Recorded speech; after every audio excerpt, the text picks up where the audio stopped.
Magandang araw! Tayo ngayon ay nasa ikalawang markahan pa rin, Module 2. At ang ating ikalawang aralin, pagsasabi ng sanhi at bunga. Sa araling ito, inaasahan na nasasabi mo ang sanhi at bunga ayon sa nabasa o napakinggang pahayag, teksto, at ulat.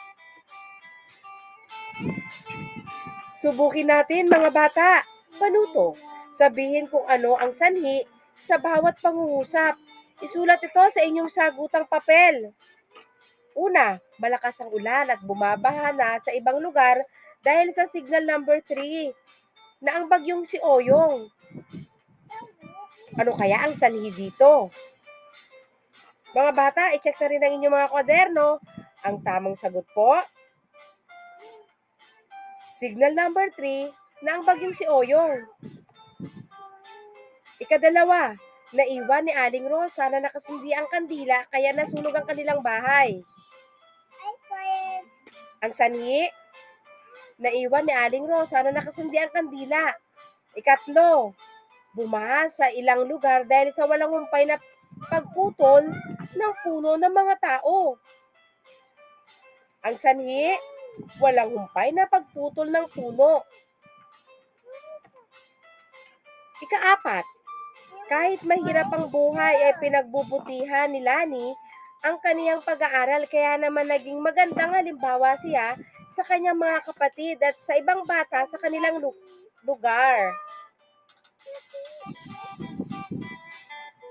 Ang sanhi, pinagbutihan ni Lani ang kanyang pag-aaral. At ang ikalima, araw-araw ako nagdidilig ng halaman kaya malalaki at malulusog ang mga ito. Ang sanhi, araw-araw akong nagdidilig ng halaman.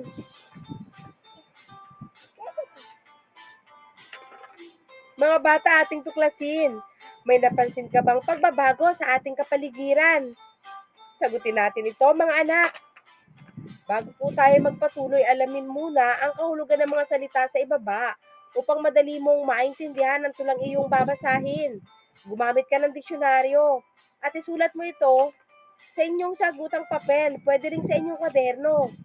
Ano kaya ang ibig sabihin ng mga salitang kalmado, rumaragasa, kumikitil, dilubyo? Ang kalmado ay payapa. Ang rumaragasa ay mabilis na pagkilos. Ang kumikitil ay tumatanggal ng buhay. At ang dilubyo ay maaaring bagyo, lindol, at iba pang sakuna. Sabay-sabay nating basahin ang tula. Ang pamagat nito, habang hindi pa huli. Sa pagbuhos ng malakas na ulan, baha ay hindi maiiwasan. Ang patag at malawak na daan, nagmistulang kalmadong karagatan. Ano nga ba ang mga dahilan? Basura'y tapon dito, tapon kung saan-saan. Pumuputol ng mga kahoy sa kabundukan at iba pang kawalan ng disiplina ng mamamayan. Dahil dito unti-unting nasisira ang yamang kalikasan at biyayang taglay ng kapaligiran. Iba't ibang uri ng sakit ay nararanasan. Nawawala rin maging ang kabuhayan.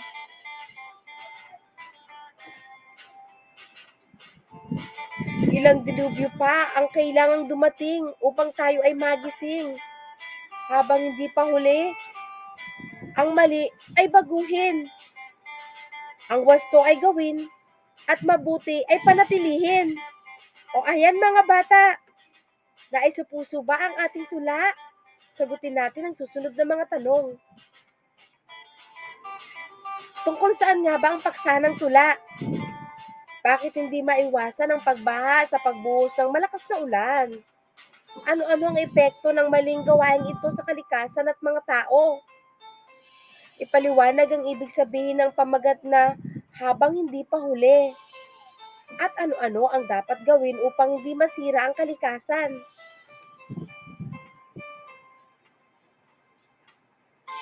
Ito na po ang sanhi at bunga. Ito po ay hango sa ating tulang binasa kaganina. malakas na buhos ng ulan. Ito po ang sanhi at ang magiging bunga, ang pagbaha sa mga mababang lugar ng bayan. Ano ang dahilan ng pagbaha sa mababang lugar ng bayan? Malakas na buhos ng ulan. Ito po ang sanhi. Samantalang ang resulta ng pangyayari ay tinatawag nating bunga. Ito po yung pagbaha sa mababang lugar ng bayan. Ito pa po ang isang halimbawa. Pinuputol ng mga puno ang mga puno at nagtatapon ng basura kahit saan. Kaya palaging may pagbaha sa pagbuhos ng malakas na ulan. Ano ang dahilan ng pagbaha? Pinuputol ang mga puno at nagtatapon ng basura kahit saan. Ito po ang ating sanhi. Samantalang ang resulta ng pangyayari ay tinatawag nating bunga. Kaya palaging may pagbaha sa pagbuhos ng malakas na ulan. Tandaan po natin na ang sanhi ay dahilan o paliwanag kung bakit nangyari ang isang pangyayari. Halimbawa, dahil masipag mag-aral ang bata, nakakuha siya ng mataas na marka. Kapag bunga naman po ang pinag-uusapan, ito ay naglalahad ng resulta o kinalabasan. Halimbawa, kaya nakakuha ng mataas na marka ang bata dahil masipag siyang mag-aral. Tandaan po natin ang hudyat o pangugnay. Nag-uugnay ng dahilan at kinalabasan ng pangyayari. Sa pagpapahayag ng sanhi, ginagamit ang mga panghudyat na sapagkat, dahil sa, dahilan sa, palibhasa, at iba pa. Ang dahil ay ugnayan mula sa bunga patungo sa sanhi. Naguhudyat ng pinagmulan. Halimbawa, nakakuha ng mataas na marka ang bata dahil masipag siyang mag-aral. Sa pagpapahayag naman ng bunga, ginagamit ang mga panghudyat na kaya naman, bunga nito, tuloy, at iba pa.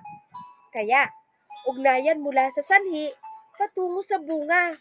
Naguhudyat ito ng kalalabasan. Halimbawa, masipag mag-aral ang bata, kaya siya ay nakakuha ng mataas na marka. O sige mga bata, naunawaan ba ang ating aralin? Sige nga, tulungan niyo akong sagutin ito. Panuto, puna ng angkop na sanhi at nga ang fishbone diagram. Batay sa tulang binasa, isulat ninyo ang inyong sagot sa sagutang papel. Diretso na rin i-check ito mga bata. Unang bilang, ang makikita po natin sa fishbone diagram ay sanhi. Malakas na buhos ng ulan. Ano kaya ang magiging bunga nito? Ang tamang pagsagot, pagbaha o pagkakaroon ng baha sa mababang mga lugar ng bayan. Para sa ikalawa, ang nandito naman ay bunga. Pagkasira ng kalikasan. Ano naman po ang magiging sanhi nito? Or ano kaya ang sanhi nito? Ang pagtatapon ng mga basura kung saan-saan at ang pagputol ng mga punong kahoy. Para sa ikatlong bilang, ang nandito naman ay ang sanhi. Nagkalat ng basura kahit saan. Kaya ang bunga ay magkakaroon ng pagbaha sa malakas na pagbuhos ng ulan.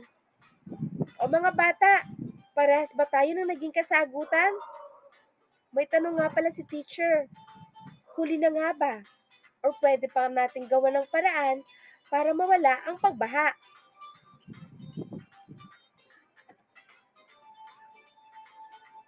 Ayan mga bata, tingnan natin kung lubos ninyong naunawaan ng ating aralin.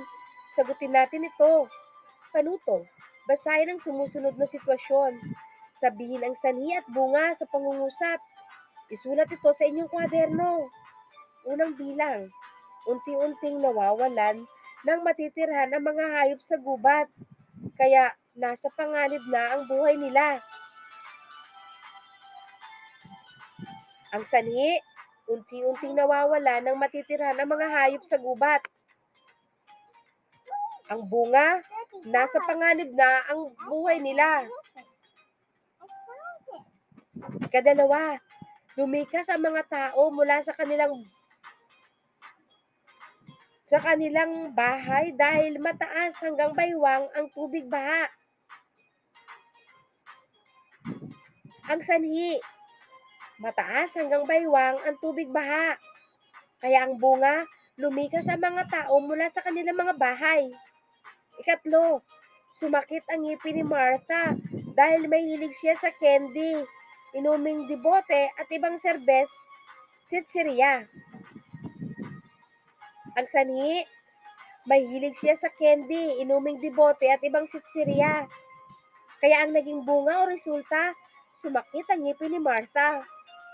Para sa ikaapat, hindi na nag-aaral ng mabuti si Emong, kaya mababa ang nakuha niyang marka.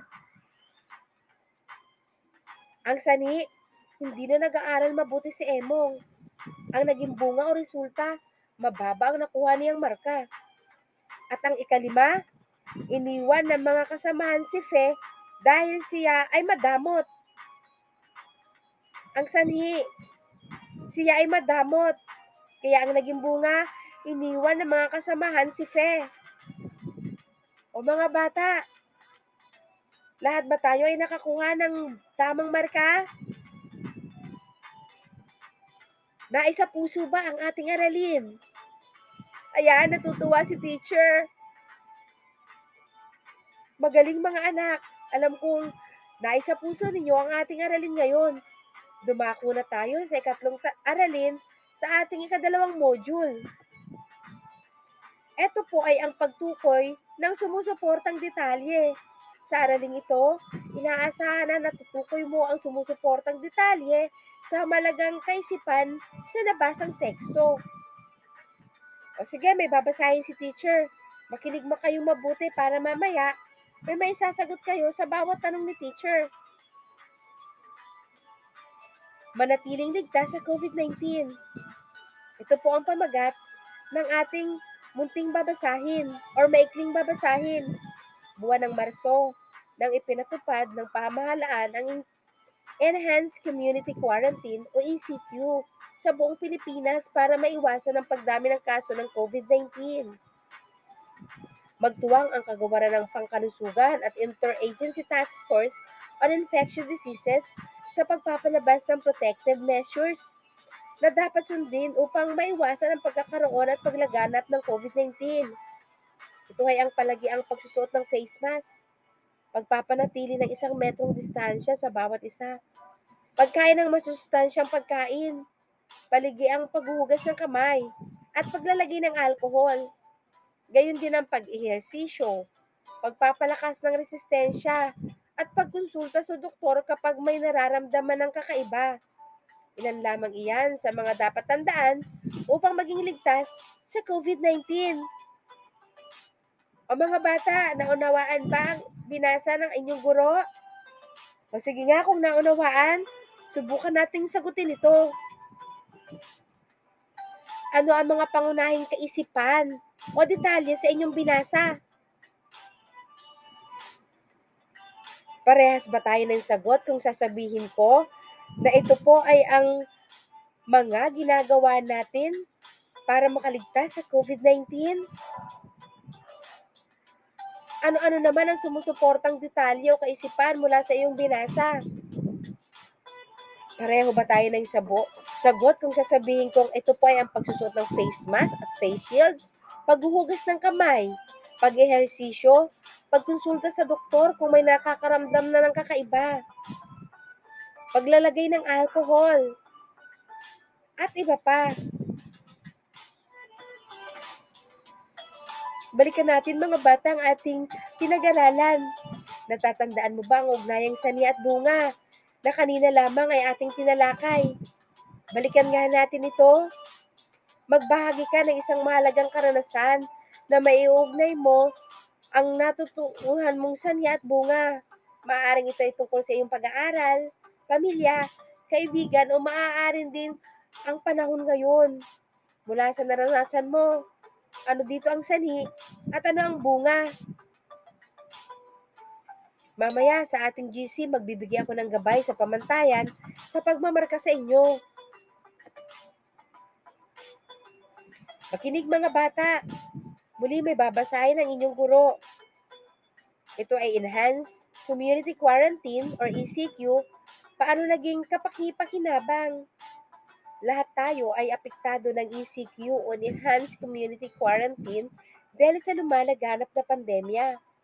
Hindi man natin magawa ang dating kasanayan, ay meron din naman kabutihang dulot ito. Naging kapaki-pakinabang ang oras na tayo ay nasa loob lamang ng bahay.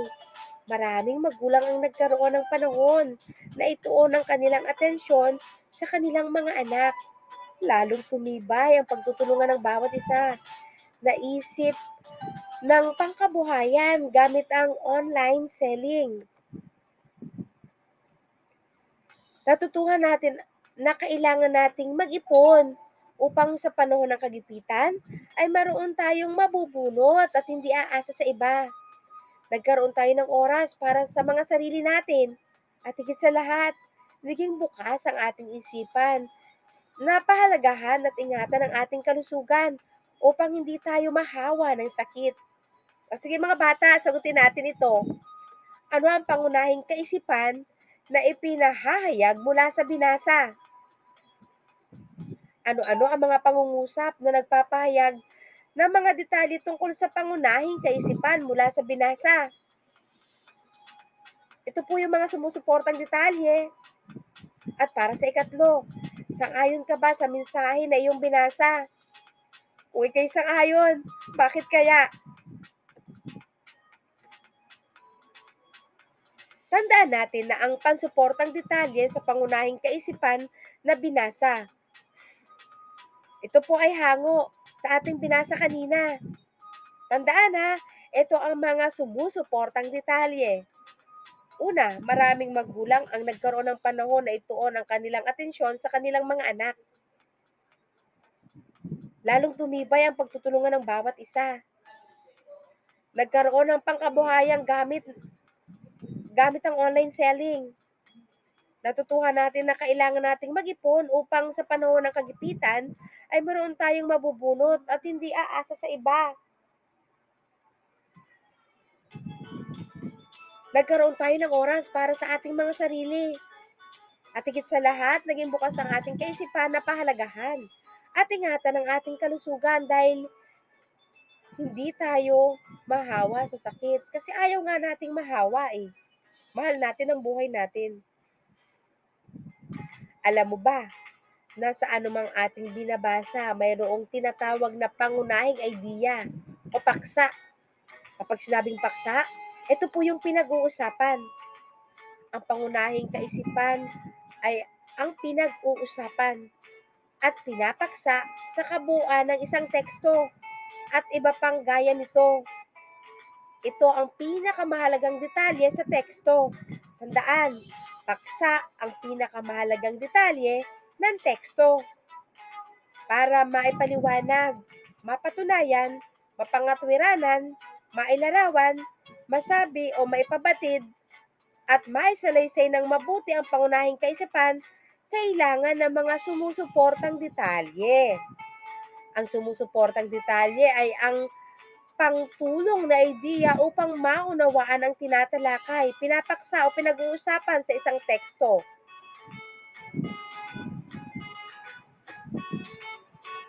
Balikan natin ito.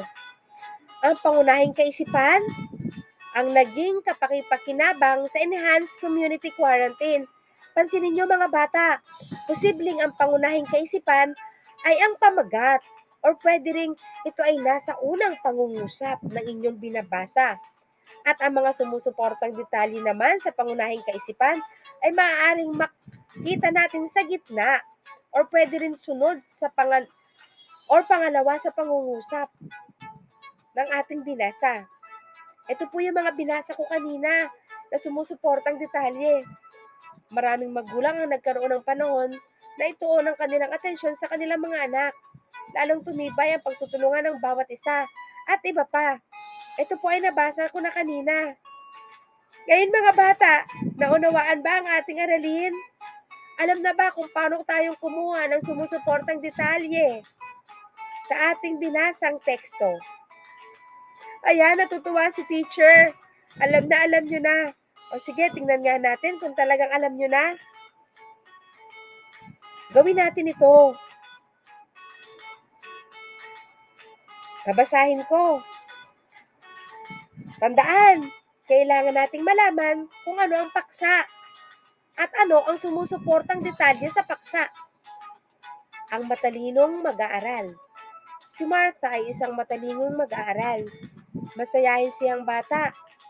Matulungin sa gawaing bahay at lahat ng takdang aralin ay kayang-kaya niyang gawin. Lahat ng kanyang leksyon ay isinasangguni niya sa iba't ibang aklat mula sa internet, encyclopedia, at iba pang aklat. Luma man ang kanyang gamit, humahanap siya ng paraan upang mapakinabangan ito. Kapag walang pasok, lagi siyang nagbabasa sa Google kaysa maglaro ng Mobile Legends. Kaya naman, laging mataas ang nakukuha niyang marka. Ano kaya ang mahalagang kaisipan dito?